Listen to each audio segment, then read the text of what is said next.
Good evening, everybody. Welcome to the pits of Motorcast. This is your host, Dave. I got online special guest, the Mr. Explosive Nitro Funny Car driver, Mark Sanders, and crew chief, Jake Sanders. What's going on, guys? Just working over on the west. Jake's out at the shop back in Indiana, and Dad's back in Washington State, behind you guys by 3 hours back there. Just pulled the keys out of the dump truck, making money to go racing this year. So, are you guys looking to make any changes to the funny car this year? That's Jake's department over there, Jake. Go ahead, Jake. I got a couple ideas of things I want to try, but we'll see what happens. See if they work. So now, how did the funny car run for you guys last year? Not too bad, man. Not too bad. I don't think we didn't go through a lot of parts. You know, it's whenever you open that blue barrel of Nitro, you never know what's going to happen, right? I mean, it's a crapshoot there, but you know, Jake puts a lot of time. There's a lot of time involved in this behind the scenes. I think it's easier when you're at the racetrack than behind the scenes. The hours it takes, and you know, he sees the heads and, you know, checks the rods constantly and the bearings, you know, and we got a small crew, but a couple good guys. You know, we work pretty hard together, and, you know, it's a never-ending battle to learn this stuff, right? I mean, you know, Alan Johnson didn't learn her over a day or two or a year or two, so, you know, we're doing good at it, I really think. So now, Mark, besides Jake, how many other crew members do you have, and who are your other crew members? Well, it's your crew members. One, my daughter, or Jake's sister, my daughter there, 19-year-old girl out of college.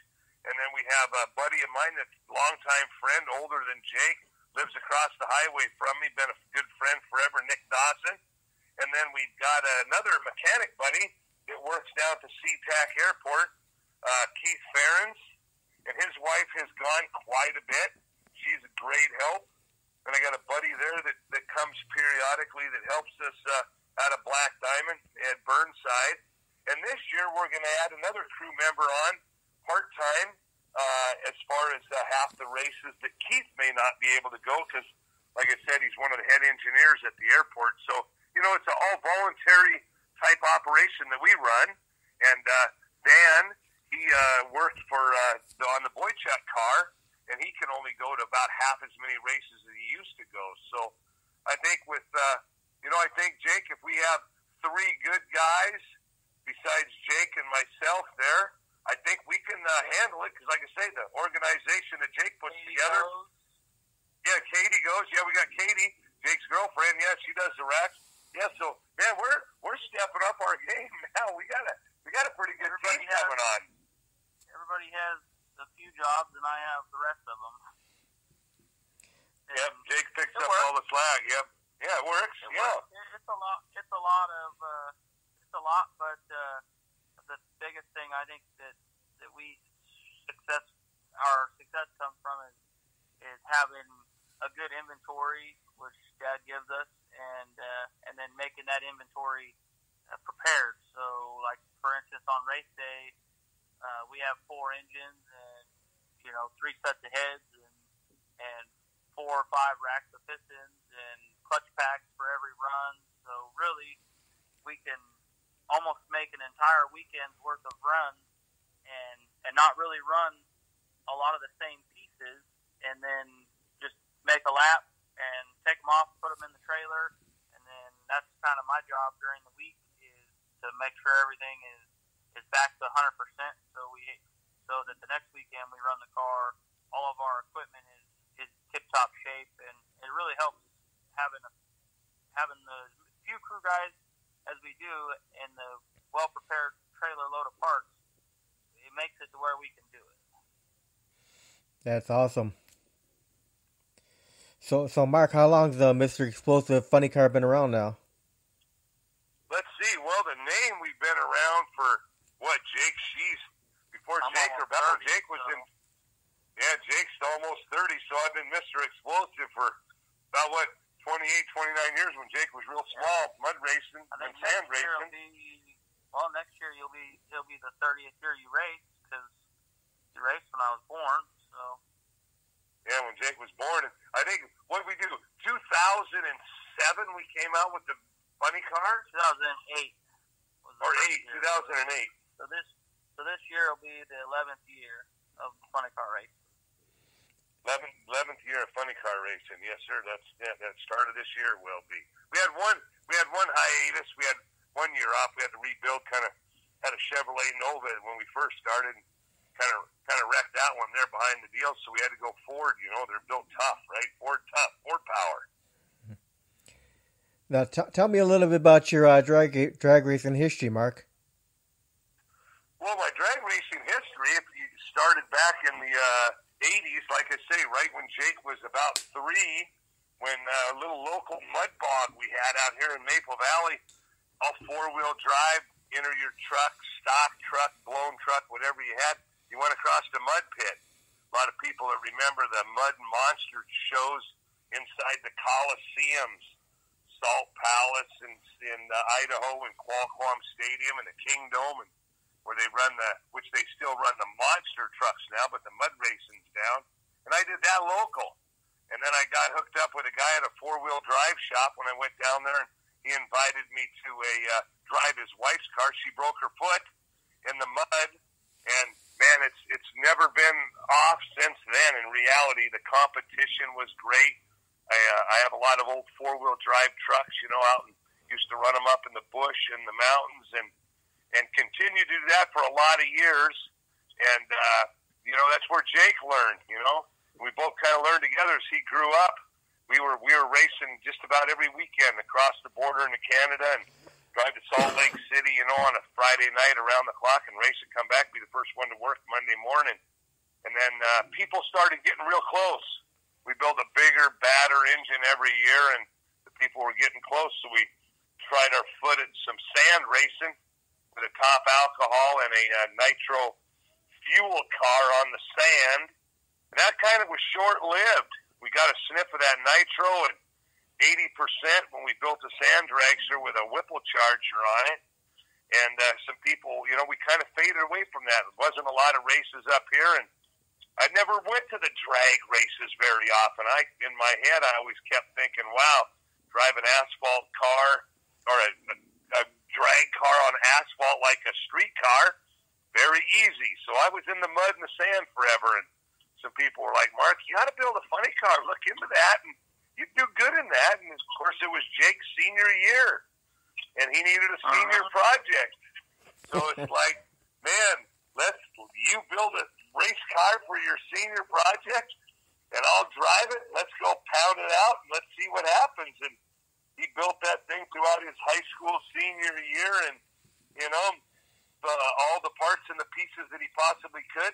Where Jake worked for a while at Randy Parker's race shop here, built the chassis, and Jake put it all together. Of course, the teachers didn't believe Jake right at the beginning.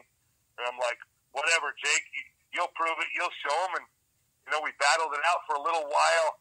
The first half of the year, we didn't want to go until we got our P's and Q's together and had a real good competitive crew to go in. And then we fired up and went down to, I think, the Bakersfield was our first race, down to the heart of the big show. Oh, yeah, we ran up to Canada first. Yeah, that's right. Our very first race was up in Canada. We finished the licensing up in B.C., you know, just 3 hours north of where we're at here. Then we went up there, and it started raining, that's right, we were up in Edmonton. And it started raining, so they converted my very first race I had ever done down to 8th Mile, which wasn't a bad thing because, you know, I was familiar with 200 and 300 feet mud bogging and sand racing. So we did great, had a lot of fun, and, you know, and progressing every year since 2008 to today.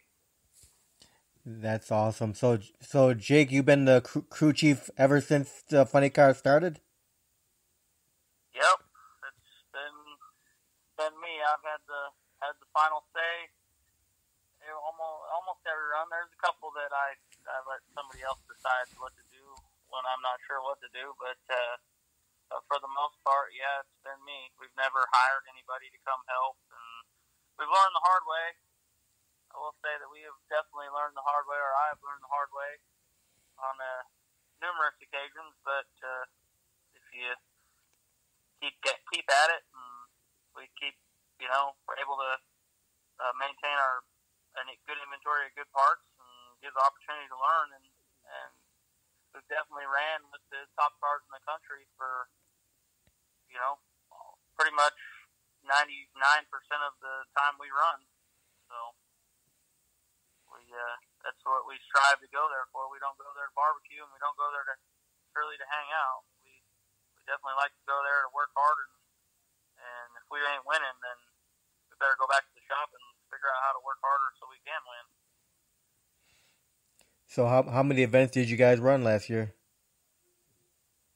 I think we ended up what did we do? To 11? 11 events last year, yeah. It was a light year compared to some of the years. There was a few years ago, like 2014 and 15, I think we did one year we did 19 was the most. Yeah, NHRA, some match races, some private events. We did a lot a couple of years. Now you guys do the March meet every year?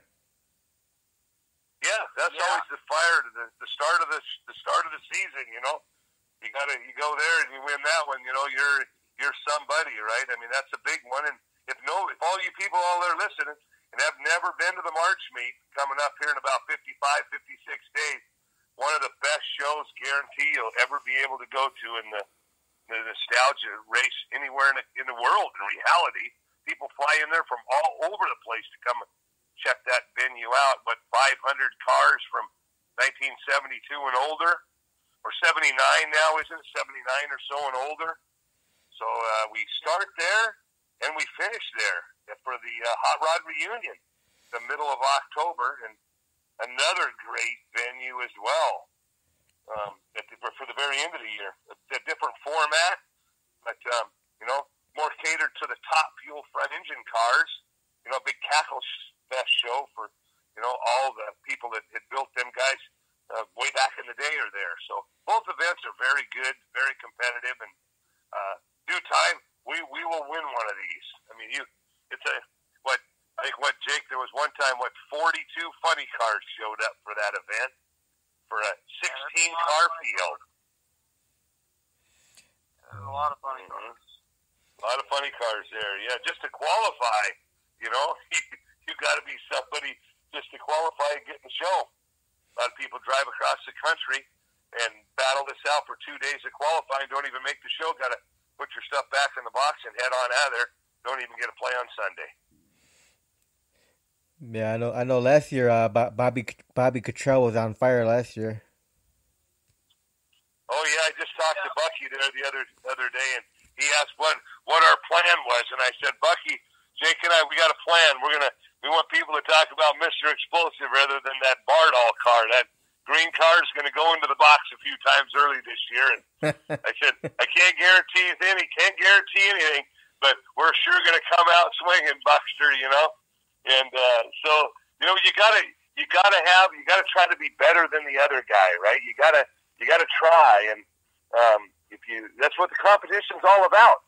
You know what I mean? And Rupert, look at Jason Rupert, and a great guy there, and the McIntyre cars, and we get compared to that as well. But when you see him out qualify you on Friday night, you're just digging deep to get that number one spot on Saturday, and then you come into Sunday swinging, and people are swinging after you. And the Bardall car did great.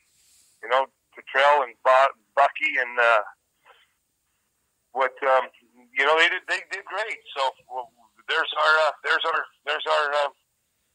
however you want to say it. There's our mentor to try after, right? We got to put him down. And speaking of Jason Rupert, I want to give condolences to the Rupert family. Yeah, bummer deal about his dad. Yeah. Yeah, I just heard that the other day too. Yeah, tough deal. And Frank, great guy, right?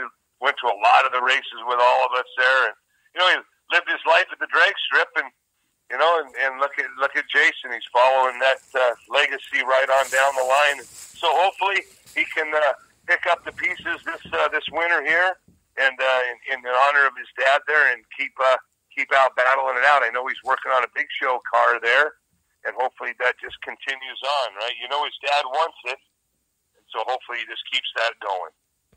Yep. So let me ask you this, Mark. How did the name Mr. Explosive come about? Well, the name Mr. Explosive came out back in the mud bogging days in the early 80s there.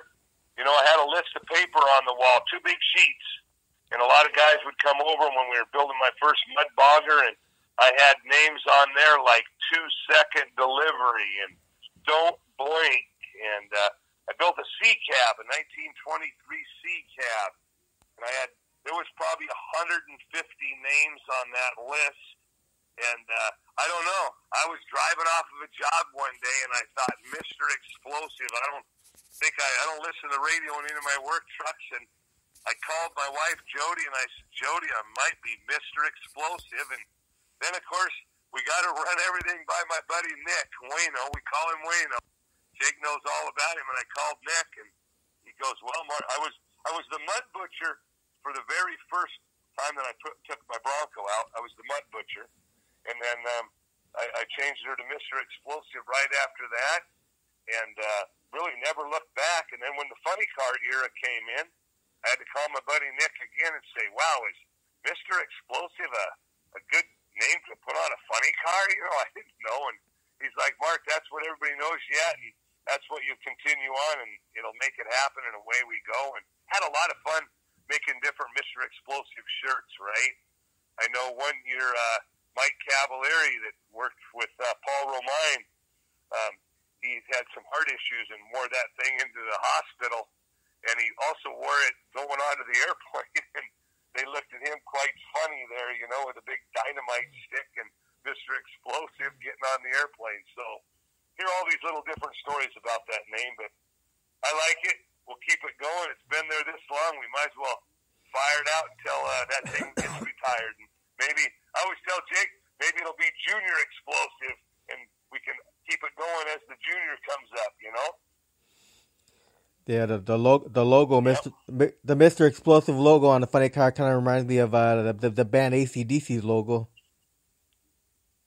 Well, speaking of band AC/DC, I went to the last concert in February here in the Kingdome, and I just went to the Hells Bells band Saturday night.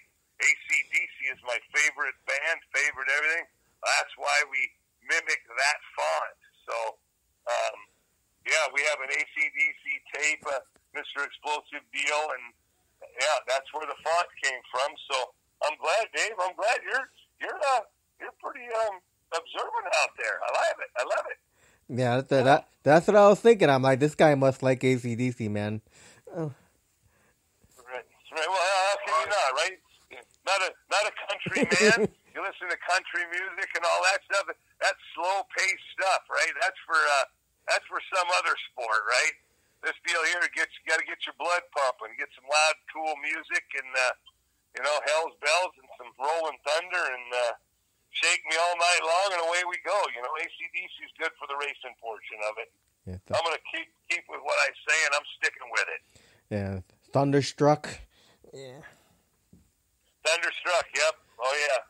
I'll have to send you up one of the CDs there that one of the gals there that works in the office had put together for us to make an outdoor deal. And when we're at the track, we can put it in every once in a while and rock a little bit, and, it's all good, Now, did you get, hey, Jake, growing up with your dad, did he get you into rock and roll music?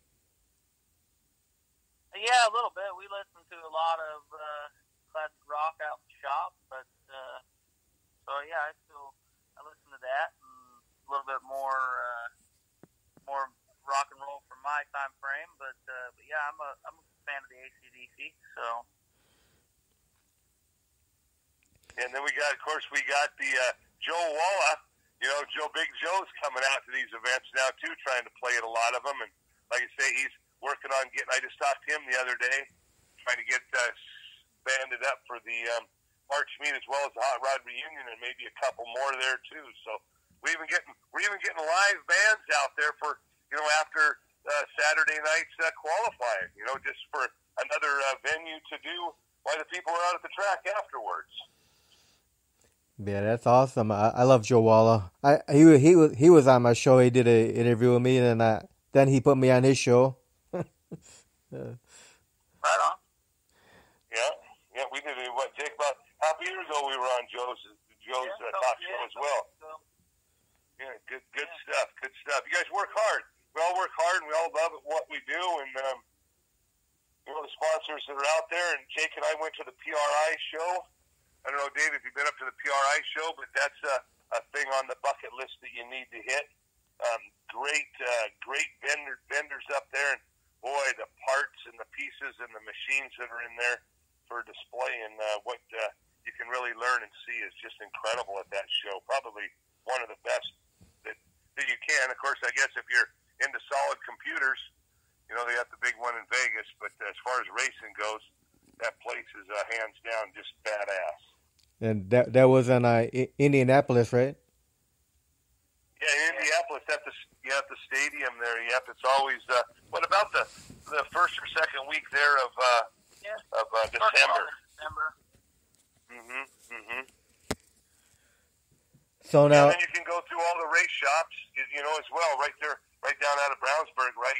Jake and I, we all toured Force's shop and the Capco shop and Schumacher's shop, and they like to show off what they got there, and so there's a lot of parts there, parts and pieces, and see how they put their stuff together, and just fabulous shops, fascinating, on that aspect of it. So every time I go to that place, the PRI show or those guys shop, I come home and at least sweep my floor in the shop anyway, get it cleaned up, right? It's a little inspiring there. So now let me ask you this question: who sponsors your car? Well, I have a construction company, Coast to Coast Concrete and Pro Construction.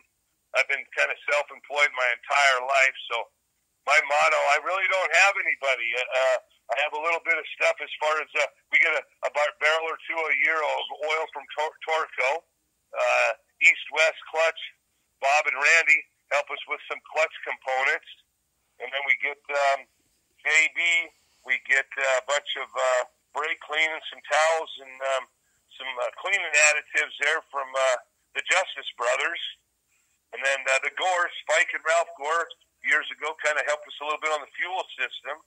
So really, it's my right arm, left leg, man, out in the industry every day. Makes me work hard every day. I've been doing it all my life, so I really don't know anything different. And, I got a little 7-man construction company. So in my attitude, anybody can do it if you bust ass. And we bust ass over here to be able to do that and give Jake the opportunity to buy a lot of parts. And we just, matter of fact, we were just talking earlier, Jake and I did, we just updated to a 53-foot one of Brittany Force's trailers there and putting a new tractor together. So we've got a bigger, badass machine full of artillery parts, and we're going to represent ourselves real well here this year. That's cool. So, next question I got for you, Mark, is what was it like for you to get behind the wheel for the first time of a Nitro Funny Car? Well, the very first time I got behind the wheel was out here at Pacific Raceways. And like I said, we had a Chevrolet Nova body on it. And I had gone to drag racing school, went back to California there. My teacher was Jack Beckman, great guy, right? See Jack 3 or 4 times a year, great guy. Learned a lot. But when Jake fired my car up at the starting line and they shut the body, I had no idea as I was pulling forward, that body was over the lights. I could not see the Christmas tree, right? So there was Ron Smith here that runs a Top Fuel car in our neck of the woods, brought me up.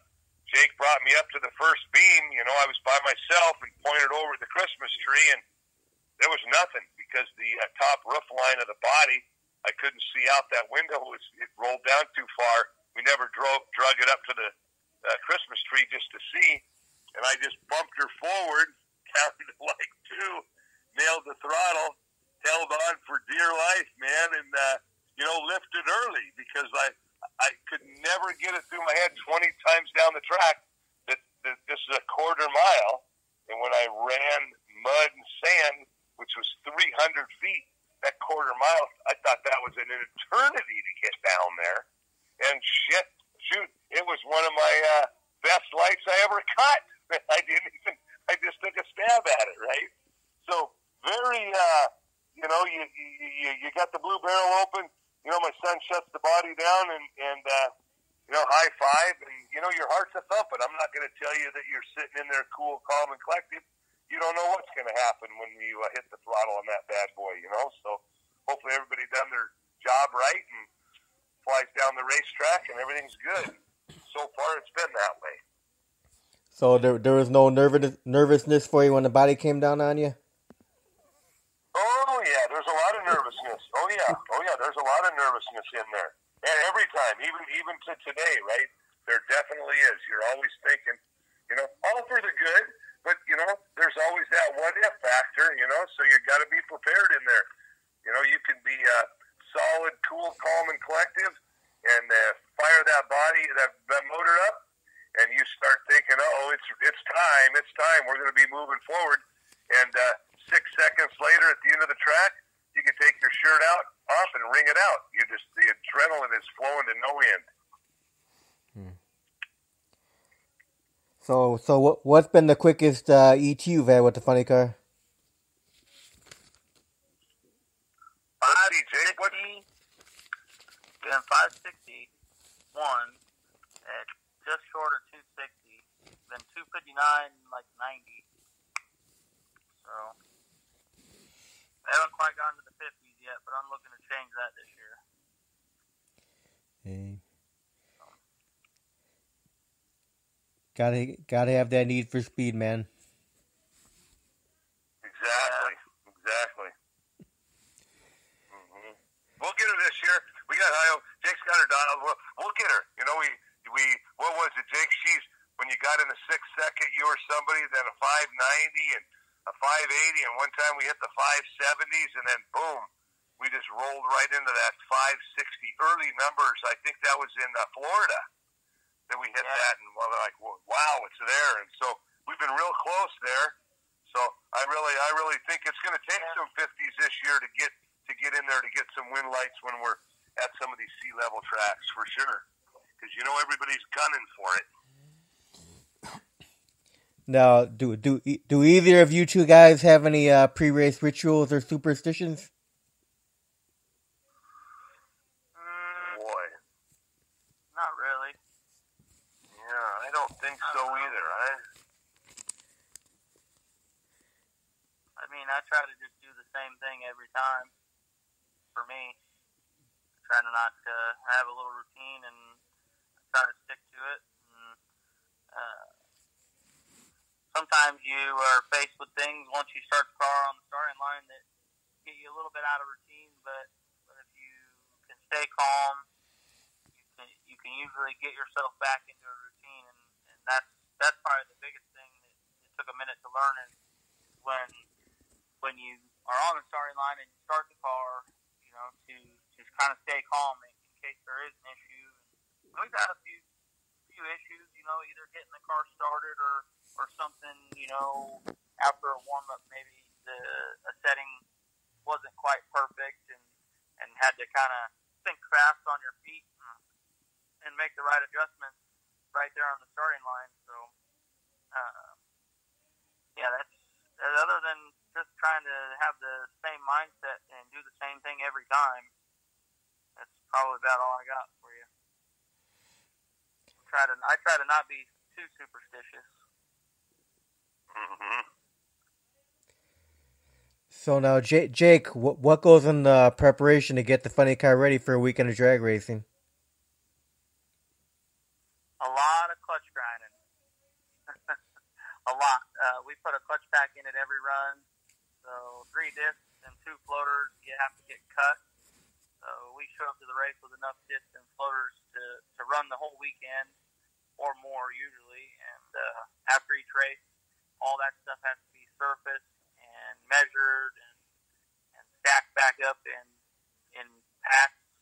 And then all the racks of rods and pistons, every run, those come completely apart. My girlfriend Katie's actually kind of taken over that job and helps out with that stuff between races when she can go, and then we try to run the cylinder heads, no more than 5 or 6 runs, and then we take all the valves and springs and everything completely apart. Basically, every weekend we take the car completely apart, down to bare chassis. The only thing that really stays on are maybe the front wheels and the fuel tanks and some wiring and a couple air lines, but everything else, take the pinion out of the rear end every other race, and you're constantly checking every nut and bolt. So you pretty much build the race car every weekend. So Mark, what do you do to prepare for a weekend of drag racing? Oh, just can't wait to get there and go to work. Yeah, got to go to work. I bring the old flip phone. I'm on a flip phone every day. They got to pay for it. Yep, you got that right. And I just look forward to it. I can't shut it all off. I can't shut my whole company or my business deal off, or even out of my mindset. Right? I do a lot of commercial retrofit type things. So I'm in a lot of food processing plants, specialty type concrete floor work. So my job, a lot of time I'm at the airport a lot. My stuff, I might have a 40-hour window, and so sometimes I have to drag that with me on the airplane and knock some bids out, or a lot of phone calls, or while the guys are prepping the car. And Jake understands, because if it wasn't these guys calling me and we were not punching the jobs out, wouldn't have the funds to do it. And so they understand that. And then when it's time to go, the old phone gets thrown onto the corner, and we'll get that one later. And we come out swinging the best we can, and we'll pick up where we were. Right? Everybody deserves a little bit of break in life to get out of town, a vacation or whatever. And that's our little vacation. I don't know sometimes if it is a vacation. A lot of times you got to come home, go back to work just to rest up. A lot of people, it's maybe 3 or 4. Jake may spend 2 days each day driving.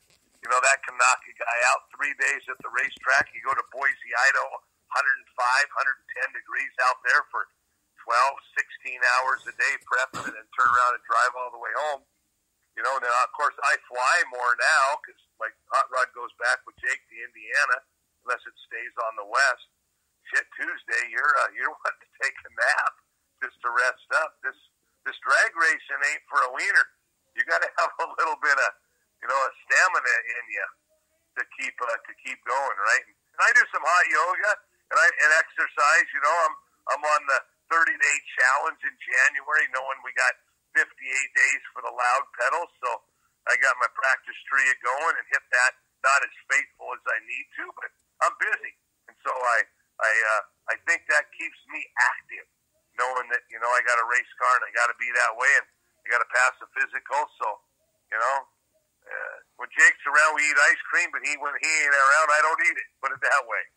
I try to do my best for preparation that way as well, and get my jobs wiped into shape, and get on the airplane. Nick and I and Keith and the wife Jody and Jacqueline, our daughter, and away we go. So family fun. Yeah, you got to keep in shape, man. You want to be able to fit in that fire suit. Oh yeah, that's for sure. That SFI 20, it gets pretty hot in there, like I say, but it's part of the game, right? Part of the game. It's a little claustrophobic in there sometimes, so just keep hydrated and your mindset, right? You can do anything you put your mind to it, right? So you got to have the willpower and the want, and away we go. And it shows. So it shows a lot of time with the amount of time that Jake and Keith and Nick and it's Katie and everybody puts into this thing, that we can take it from a little family, I call it little old hick town out here in Maple Valley. And when we won Cordova, and we've won a few different events that we were at, we put ourselves on the map, and now we got 2 pieces on the map, Maple Valley and right down out of Brownsburg and Jakestown. So it's quite interesting, quite fun. Cordova was at the World Series? Yep. Yeah, the World Series. Another great venue to go to as well, right? A lot of cars, a lot of people, a lot of history there. I think that's the oldest drag race ever, and or that started there. They're all really neat. They all have different characteristics about them, but that's a neat one to go to. And then the Pepsi Night Fire in Boise, the New Brothers. That's a great facility, great family-owned track. A lot of fun, a lot of spectator room. Camping there. It's just a matter of getting out and going and doing this stuff. And it really doesn't matter what you race, as long as you're realistically out there doing it, right? Just doing it. So now, Mark, since you've been doing the funny car thing, have there been any other drivers out there that inspire you? The big show, Jack Beckman, great guy, right? I really learned a lot from him. I respect him a lot there. In the nostalgia class cars that we do in here today, there's I don't know, that inspire me. I try to learn tidbits from them. I bounce around, right? I like everybody. And hopefully everybody likes Mark. I know there's people that don't want to talk to each other out there. It's like they pretend it's a job. I'm the one in the autograph session. I'm the loudmouth guy. I sat by Tony Bartone, good guy, right? World champion, won a lot. I've talked to him a lot. Sean Bellemare, he was our top alcohol winner this whole year. And when he drove the nostalgic car there, he was inspiring for a young guy. Roger Garten, before we lost Roger, for the age Roger was, right? Another great guy. Some of the younger guys, that come in there, Bobby Cottrell, right? A good car under him. So, he cuts a good light. He gets the job done, and they win. So, every time you run him, you want to try to, change your game, but that doesn't get you anywhere. Jake, just go out there the same routine and the same deal, and, sometimes I jump the gun. I red lit against the McIntyre and the Bartol because, they're good, and we need whatever we can get. So, not that they inspire me there, but they push you to the limit. And I'm sure we've pushed somebody else to the limit as well. But it's good. I like, the competition is great. A lot of good people out there owning and driving and working on these cars, right? Boychuk's inspiring, little 5-foot guy, right? He goes out and has a little bit of fun. And then, of course, we ran with Twig Ziegler. I got to run with Twig Ziegler and race against him, right? And, he's been around forever and still doing it. Up to I think last year, now his car's for sale, but crewing for Boychuk, right? And, Bucky Austin was in the car, when he drove for Pfluger. He was inspiring Pfluger. They were untouchable, right? Garrett Bateman, another good driver, right, that's in the A-Fuel car now. And so I've got a chance to run up against a lot of good competitive people for sure. How about a guy like Bob Godfrey? Oh, yeah, no, Bob, he's a good guy, right? He's laid back, body man, good guy. Shake his hand, walk back to your car thinking, man, we're gonna get this guy. We're gonna, my biggest thing is, every guy's different. You wanna put him in the box, but Bob goes out, has a lot of fun, low budget car as well, right? I think he's just funded by himself, and so does it the best he can when he's there. I think he's given up the seat this year. I do believe. I think last time I was talking to him down there in March or the Hot Rod reunion, said he had to up his prescription in his glasses a little bit and get a few more gray hair, but I think he's trading the seat into somebody. I don't know who might be driving that car. You may know more than me, or I bet you Jake does. I think Steve Eason's going to drive it some more. I know he's driven it a few times in the past. Oh, okay. All right. That'll be good. Bring them on, right? Bring them on. The more the merrier. You don't want to lose any of these guys. You want to excel them. Paul Romine, when we ran Paul, good guy there too, and I think he's just kind of parking his right now or selling his and getting in the boat. But he'd run Top Fuel, full big show cars for the IHRA for years. So you get to meet these guys and mount right up against them. So he's been inspiring to me as well. Yeah, the Man of War car, that was a good funny car. Yeah, no, they did good and consistent. And there it goes. Look at Mike 90s when they ran all over. None of this stuff come overnight, right? Nobody. A lot of people would ask me, "Hey, Mark, I hear you're building a funny car. Who's going to tune it?" I said, "My kid." Why? What are you worried about? You better worry your own self. That was my attitude. I said, don't think we're not going to blow up some stuff and hurt some parts. We're in for the battle, but we'll learn it. How I learned build by construction company. Nobody helped me. My dad sold stainless steel. He didn't know what a hammer was. I just went out on my own and started building garages and houses, and I worked for my neighbor. I've never filled out a job application in my life, and I'm 57 years old. Jake didn't either. I think the two people that we know took him right out of the back seat. He never filled out a job application, put him right to work, right? So that's how we run, and and that's how Paul Romine, with Mike Cavallari, they've done well, but they've definitely licked their wounds. Well, look at when you start talking about doing good, the Torrance crew.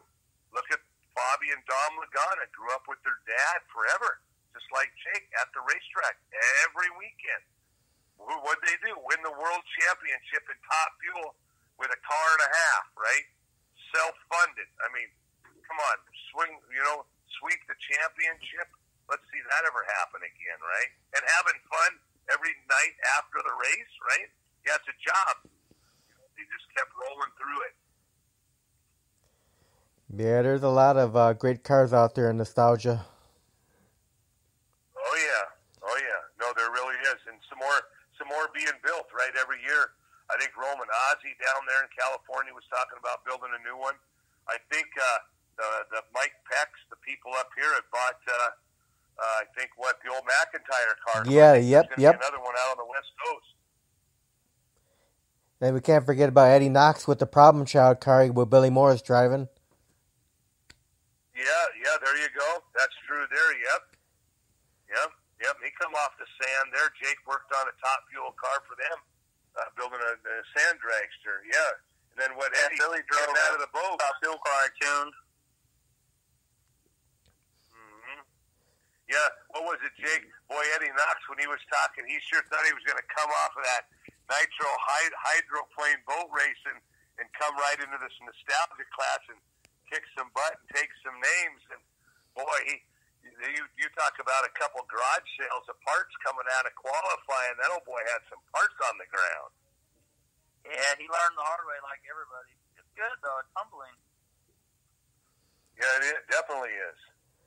Another great... You get a couple motors laying outside, and you really think, like, man, what are we doing here? Another great driver is Michael Halstead. Oh, Halstead, yeah, exactly. Yeah, he's in shape. He does a lot of working out too, and he eats and sleeps and drinks this stuff a lot as well, doesn't he? Yeah, he does. He does good. Really does good. He'll get a ride, right? Because I think the Code Red car is now for sale. I think Lee's all done driving or owning that car, I do believe. Maybe he could buy that car and maybe keep that one alive, huh? Yeah, it's a possibility. Yeah. Have you ever done any boat racing? No, I've never done boat racing. Nope. Never really haven't. Not a big fisherman. Can't gut the waves. I'm the fish feeder. I go out salmon fishing or halibut, so I keep out of the boat. Don't have any streak Camaros or Novas or any of that stuff. I just got old 1977 Ford work trucks with 7.3 diesels in them and a couple dump trucks, and just been spending all my life in muddy drag racing on the mud and the sand and now the asphalt. So, it's a big commitment. It takes a lot of time to do this. But haven't done any boat racing. When you're going 50 miles an hour in a boat, it seems like you're going 150, huh? I think those guys are way more crazier than us, but I know they are. So besides Bakersfield, what are some of your other favorite tracks to run on?